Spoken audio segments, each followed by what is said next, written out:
Ladies and gentlemen, I'm joined by Skinny Power, as we'll say here. Man, Jack, oh my gosh, a title fight. Woo! Dude, this is a fun fight, man. You and Herbert, man, that's going to be wild. Like, obviously, the 155 division was up for grabs with Sorin wanting to go down to 145, and obviously now he's looking to come back up. So he might be in the midst to face the winner of this matchup. But besides that, when you got the shout to go for the title against her, how are you feeling with that, mate? Yeah, no, I think it's great. I think Jai Herbert's a much better fighter than Sorin anyway. So I think stylistically, I'm a absolute shocker of a matchup for Sorin back. So it's a good job he's under that bad management, whatever that was. Getting rid of his belt, going down below, bottling it for that belt. What's that about? So I am where I am. I'm lucky to have the opportunity, and I've worked hard for it. And also, Jai's worked hard for it, and we turn up. So that's the main thing. We turn up and we put it on the line. Yeah, well, the pair of you went on a good run. The pair of you both on form. So it's a brilliant matchup anyway. I love the matchup. It's perfect. Yeah, it's absolutely perfect. And obviously the card is disgustingly stacked. And obviously you want to make your fight stand out. What is it you feel about your matchup that it stands out a bit more than those other 5 title fights? Yeah, 5, folks. If you don't know already, there's 6 title fights, and this is one of the 6. Well, I just think I fetch that chaos. Like if you watch all my fights, I'm putting it on the line, and I can finish a fight anywhere. And Jai in his last 4 outings or whatever on Cage Warriors, he's proved that he can finish fights as well. So yeah, it's gonna be dynamite from the get go. And it is. Yeah, I'm ready to come out the gate fast. You know what I mean? Like I want this. You know what I mean? It's gonna be exciting. I'm ready. Hey, talking about coming out the gate fast, I think we might give you a new fight name. We'll call you the Horse Whisperer. Yeah. What's all this? You and the horses, giving some TLC to them? What's all that about? It's just I'd rather hang out with an horse than most people, me. Well, you met my ex-girlfriend then. Oh yeah, well look, I'm team animals over team humans any day of the week. You'll be getting a bad message now you've said that. Oh, a message, mate. I'm used to them. I'm used to getting them all the time. I get all of the abuse my inboxes are. Yeah. So is that just your break? Is it like animals are just like a break from fighting?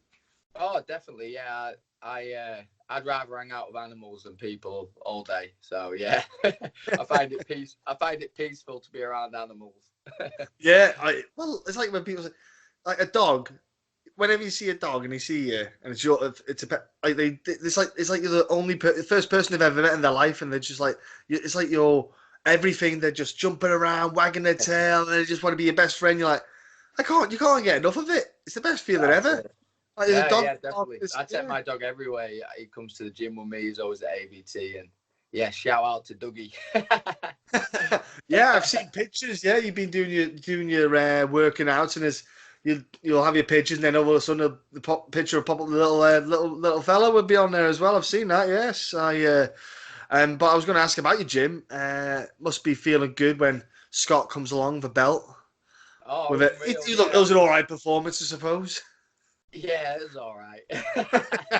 Yeah, Scott's a savage. We've got, I'm just dead lucky to be surrounded by people like Scott and. Even Marc Diakiese as well. Like we've been a team for a while, Mad Boy, and we've travelled and we've been through the highs and the lows together, and they've all massively influenced me and motivated me to get where I need to be. So it was good for Marc. Marc's last outing because obviously when Diakiese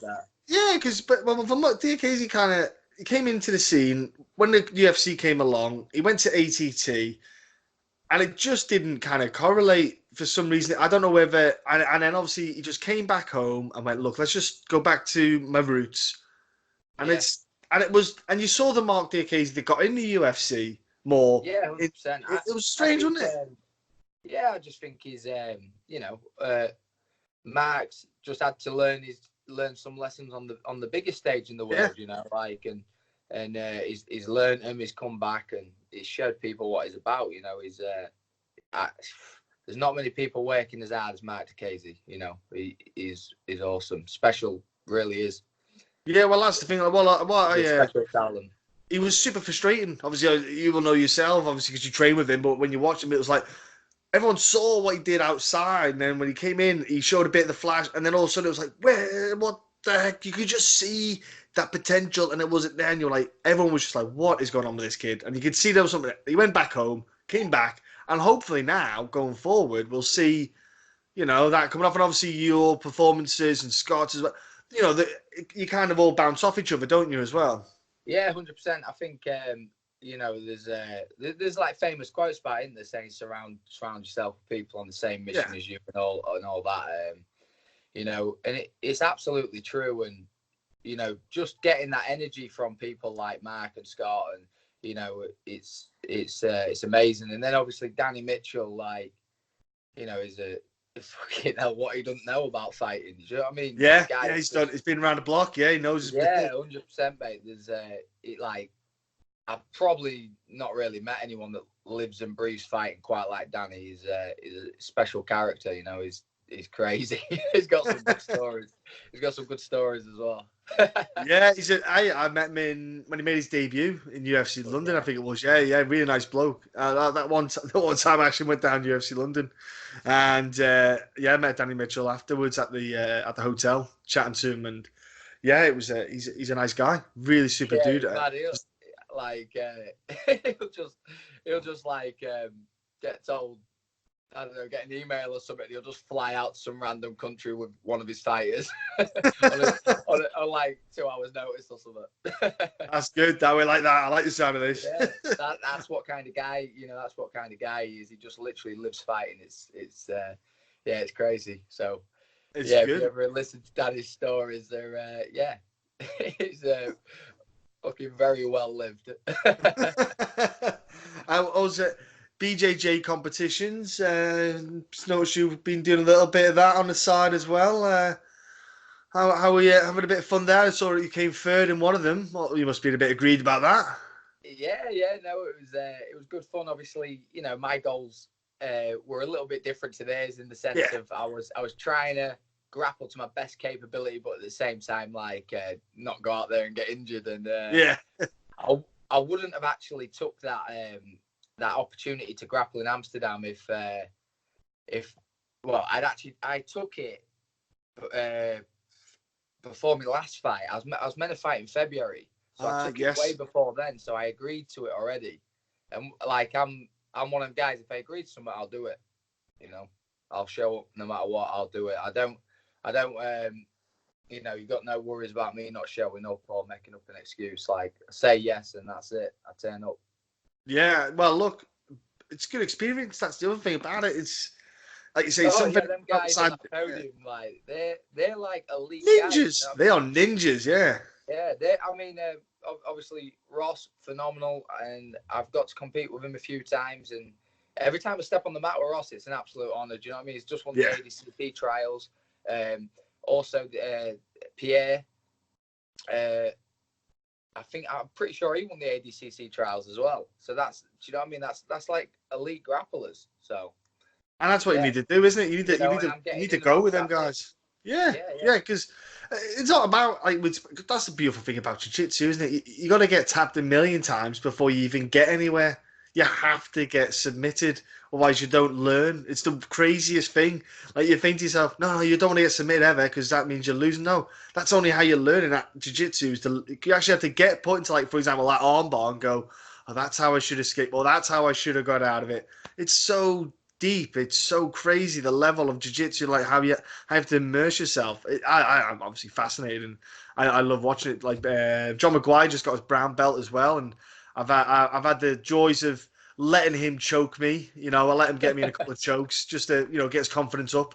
But you know, when you roll guys out, it's just like, yeah, I thought I was good, but I'm absolutely dog shit. I always let one of my mates. I'll let two of my mates strangle me to get the confidence up. I let him get me every now and then. to boost his confidence. And yeah, Josh Morby, let him get me sometimes. It really helps him. It just helps him. That's all you're doing. Is you being a good teammate. That's what I say. I'm a team player. That's a team it, player. mate, It's like when I roll with I gave Mike Grundy the honor of rolling with me as well, and he was obviously a bit taken back and a bit proud of the moment. I let him get a couple of jokes as well, and it was horrendous. I won't lie. I thought that is not a human choking me right now. I think he has metal arms. Like I think he has like tectonic arms. So I don't know where that vice like grip. It was ridiculous. I had 50 pounds on 50 pounds. Like fair enough, it was 50 pounds of pizza, but even still, squeezed me. I think cheese came out, mate. It was terrible. Oof. He's a savage, but yeah, like you say, it's good to do something different as well as even if you're not doing MMA, if you do like just grappling, like Brad Wheeler likes to get around on the El grappling scene as well. He's another one I know does quite a few of it too. Yeah, no, it's I think it's really good for you, and like for me, just having that like competing regular, having that, it gives me I feel like it gives me a competitive edge over people, like getting used to competition. Going through, although the emotions aren't the same as having an MMA fight, it's much more laid back. It's still like I still get them jitters and I still want to win. Do you know what I mean? Yeah.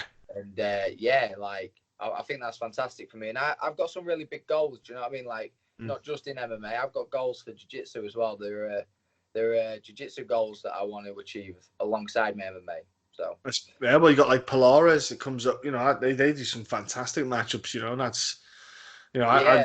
It's crazy. I'd love to get on it. Like I've been against guys that have been on it, and I've got a few wins over some of the guys that have been on it, but I just haven't had the invite yet. I don't know what's going on. Yeah, it's probably in your spam. That's what it is. A message when you spam emails them.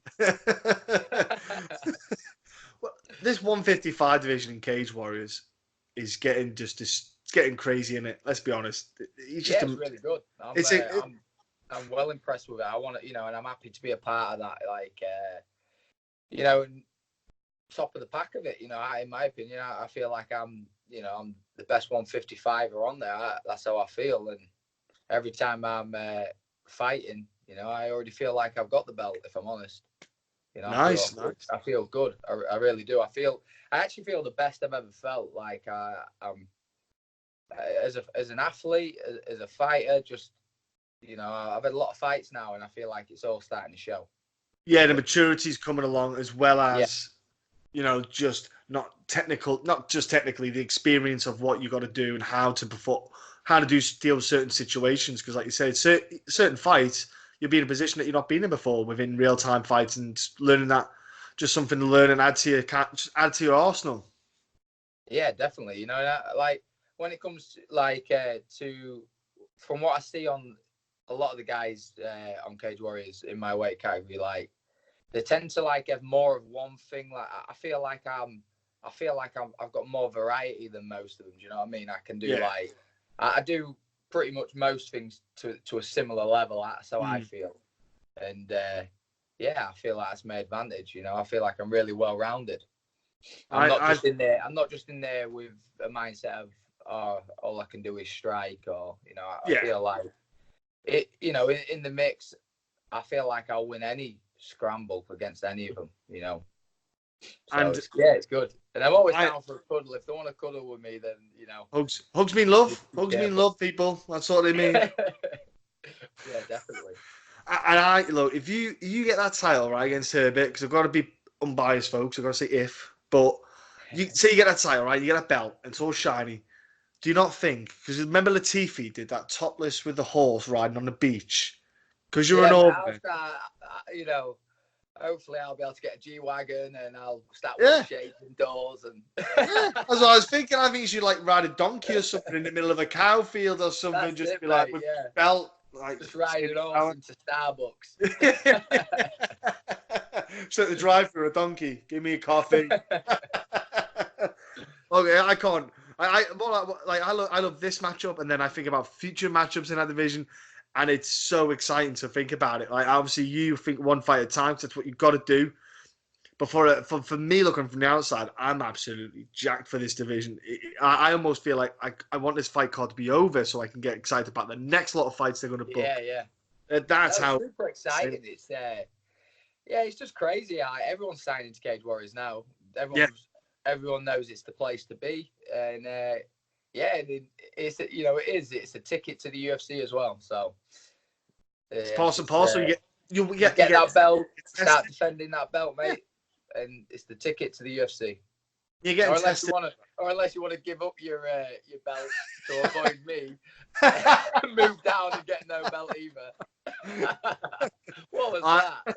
I think, you know what? I think he just like bacon baps too much. Yeah.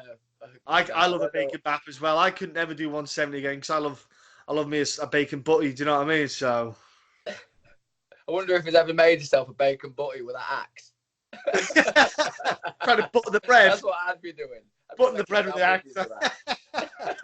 Oh, I swear, if he did like a parody video with that, using the axe for everything, that'd be the best. That's what I'd do. Like, if I had that axe, that's what I'd be doing. Just trying to do his toenails. Butter and toast with the axe.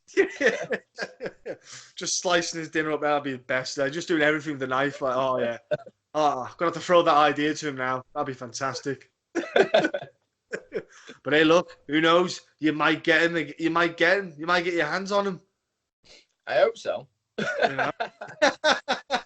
Hey, look, I'd love that matchup. You know what I mean? I'd love to see him come back at 155. It'd be a fun matchup to watch. To be honest with you, though, like I feel like it's kind of kicked him to the back of the pack. If I'm honest, it's affected him. Yeah. It's affected him massively. You know, he like I feel like there's fighters now that have overtook him a little bit. You know, I feel like he needs a fight at least at lightweight. Yeah, and and against a good opponent. You know what I mean? Yeah. He needs a legit contender at lightweight for him to earn a spot, I think, now. And there's plenty of names out there for him. That's what's so good about it. Yeah, 100%. They're all dangerous. Super dangerous. Yeah, and I'd love it. He's lucky that, in my opinion, he's lucky that Paddy had a bad hand. Like, I think Paddy was silly there, wasn't he? That was just a shit. There's no doubt in my mind that was to do with the grip on the bicep. If you look at the way the palm was sat on the bicep, it just didn't look right. Yeah. And I think that, and at the end of the day, for world title fights, if you have got that champion mindset and you're not willing to tap, it needs to be able to pass you out. But I do think that was I think that would have 100% put him to sleep if it wasn't like some sort of problem with his wrist or hand or whatever. Just probably the pressure on it. Yeah, just you couldn't squeeze. Can you imagine the pain? I think he just tolerated. It was just a pain choke, At that level, people are going to tolerate pain, aren't they? It has to. Yeah, adrenaline. Yeah, it is. Yeah, it was bonkers watching that as well. That was insane. Like just watching that happen. Yeah, I couldn't believe Whoa. I see it. That was quick. I was like, "This is nuts." You could see the way, like the fingertip, like it was like the palm was like this. It wasn't locked on. It was just short, wasn't it? It was annoying. Short, it was tight. It was tight for like seconds, and then sort of moved. Do you know what I mean? You need to catch it on his breath when he was breathing. If that happened, maybe when he was breathing out, as this squeeze went on, just before he's breathed in, it might have been different. Yeah, it was like on and off. It was on and off in adjustments. Yeah, so we could probably get those little breaths in, those little short spurts of oxygen to keep them going. Them little bitch breaths. Oh, yeah, well, that's it. I like that little bitch breaths. Yeah, that's a good one. Next time I'm rolling with someone, I'm like, I can hear your bitch breaths. Yeah, them little bitch breaths in, mate. Look, mate, you've got an awesome fight against Herbert. It's one to focus on. It's one everyone's absolutely jacked about. Honestly, everyone's pumped about. Everyone's excited about. Honestly, on the UK scene, a lot of people talking about it. I've got a lot of friends of mine as well talking about this fight. It's 155 division, like you say, mate. It's one of the it's the hottest division. It's like one of the. Yeah, no, we're on fire. As a division, we're on fire. I feel like me and Jai are just the right guys. The right guys for this opportunity, and I'm super excited for it as well. I've really been putting it in, and every day, like there's not an hour or so that where it don't cross my mind about like wanting to knock him the fuck out. You know what I mean? Like every day I'm thinking of this dude. You know what I mean? But it's all positive. You know, we've just got the same. You know, we've got the same dreams. You know, you like to see he's thinking he's the same. Yeah, you hope he's doing the same thing. Hey man, I can't wait. But look, people tune in. UFC Fight Pass. It's going to be an insane card. It's going to be absolutely stacked, as we said before. 29th of June. Before I let you go, though, Jack, give people your social media that you're on. Yeah, 100%. Yeah, follow me, Jack Grant MMA, #skinny power. And when I hit, the fucking stay hit. And on the 29th of June, you know, I'm there to win. You know, I never turn up to a fight to give the distance. I am there to finish every fight. You know, I'll do everything in my power to finish the fight. So, Nice. yeah, make sure you follow my social media, follow Sponsors? my journey. And, yeah, I'll list the sponsors at the end. And, yeah, I've actually got one on at the minute, I think, under here. Well, hang on a minute. You're going to show you a thong or something? All right. Okay. Oh, I wish it said skinny power. I was waiting for like a bra or something to come out, like a little bit of a joke. No, it was a joke. So, yeah, but yeah, my main sponsor is Heavy Duty Fight Management, because they're hooking me up and helping me out with my career. And all my ABT training partners, they're my main sponsors. I was you know, say ABT, yeah. I'll list all the others when I post this interview. Yeah, so jump on it, people. And again, mate, thanks for your time and have an absolutely fun fight, mate, because it's going to be, there's no way it can't be a fun fight. Oh, 100%. You know, like I say, I'm super ready for this mentally, physically, and yeah, like I'm excited. I'm happy, and a happy fighter is a dangerous fighter, and you know, I'm there for the win. You know, I believe I'm the champion, and I just want to prove that to everyone. So, yeah, tune in.